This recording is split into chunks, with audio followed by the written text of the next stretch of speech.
దేవుని పరిశుద్ధ నామములో మీ అందరికీ ప్రత్యేకమైన శుభములు. ఈరోజు దేవుని వాక్యము లేదా దేవుని మాట 119వ కీర్తన 161వ వాక్య భాగం. అధికారులు నిర్నిమిత్తంగా నన్ను తరుముదురు, అయినను నీ వాక్య భయము నా హృదయమందు నిలుచుచున్నది. ఈ వాక్య భాగం గమనించండి. అధికారులు నిర్నిమిత్తము నన్ను తరుముదురు, అయినను నీ వాక్య భయము నా హృదయమందు నిలుచుచున్నది అంటున్నాడు. మన ఆత్మీయ జీవితంలో మనకు విరోధముగా ఎంతోమంది ఉంటారు. ఎంతోమంది మనకు విరోధంగా మాట్లాడతారు. ఎంతోమంది మనకు విరోధంగా లేస్తారు. అయితే మనం ఒక విషయం గమనించాలి. ఇక్కడ 161వ వాక్యములో అధికారులు నిర్నిమిత్తంగా నన్ను తరుముదురు, అయినా నీ వాక్య భయము నా హృదయమందు నిలుచున్నది. అధికారులైనా అనధికారులైనా మన ఆత్మీయ జీవితంలో మనల్ని టెన్షన్ గురి చేసేవాళ్ళు చాలామంది ఉంటారు. మనకు మనస్తాపం కలిగించేవారు చాలామంది ఉంటారు. నన్ను తరుముదురు అనే మాట గమనించండి. నన్ను తరుముదురు అనే మాట గమనించండి.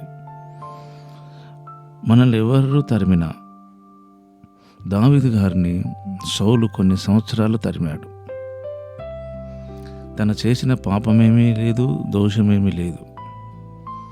కేవలము ఈర్ష్య, అసూయ, కక్ష, అంటే దావీదు మీద మిస్అండర్స్టాండింగ్ కలిగినాడు సౌలు. అలాంటి అనవసరమైన శ్రమలలో చిక్కుకుపోయాడు దావీదు గారు. అది దేవుని యొక్క ప్రణాళికలో ఒక భాగం. ఈ రోజున కూడా మీరు దావీదులాగానే కష్టాలకు, ఇబ్బందులకు, బాధలకు, దుఃఖానికి, వేదనకు తరమబడుచున్న వారిలాగా ఉండవచ్చు. కానీ నీ వాక్య భయము నా హృదయమందు నిలుచుచున్నది. తరిమే వారికి భయపడడం కాదు, కానీ దేవునికి భయపడే వ్యక్తిగా మనం చూస్తున్నాం. ఎంత అద్భుతం! మన జీవితంలో కూడా మనల్ని ఏది టెన్షన్కి గురి చేస్తున్నదో దానికి అసలే భయపడకండి, దేవునికే భయపడండి. మన తరిమే కష్టం కంటే నువ్వు నమ్మిన దేవుడు చాలా గొప్పవాడు, అధికుడు.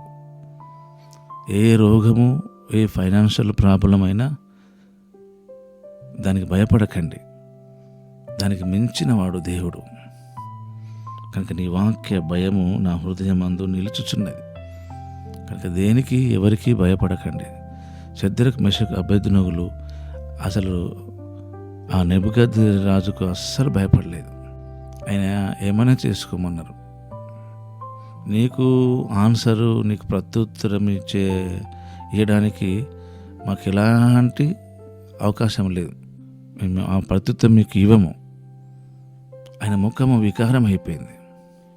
మన ఆత్మీయ జీవితంలో కూడా రాజుకైనా అధికారులకైనా గౌరవాన్ని, మర్యాదను ఇవ్వాలి తప్ప దేవునికి కంటే ఎక్కువ గౌరవము, మర్యాద, సంస్కారం ఇవ్వడానికి ప్రయత్నం చేయకండి. ఏ మనుషుడికైనా సరే దేవుని స్థానము దేవుందే, మనుషుల స్థానము మనుషులదే. కనుక నిన్ను తరిమే ఏ భయమైనా, నీకు కలిగే ఏ నష్టమైనా దానికి మీరు భయపడకుండా దేవునికే భయపడడానికి మిమ్మల్ని మీరు అప్పగించుకోండి. దేవుని అద్భుత కార్యాలను దేవుడు చేయడం చూడండి. అట్టి కృపా ప్రభు మనందరికీ అనుకరించును గాక. పరిశుద్ధుడు అయిన తండ్రి, ప్రేమ కలిగిన దేవా, మీకు స్తోత్రం.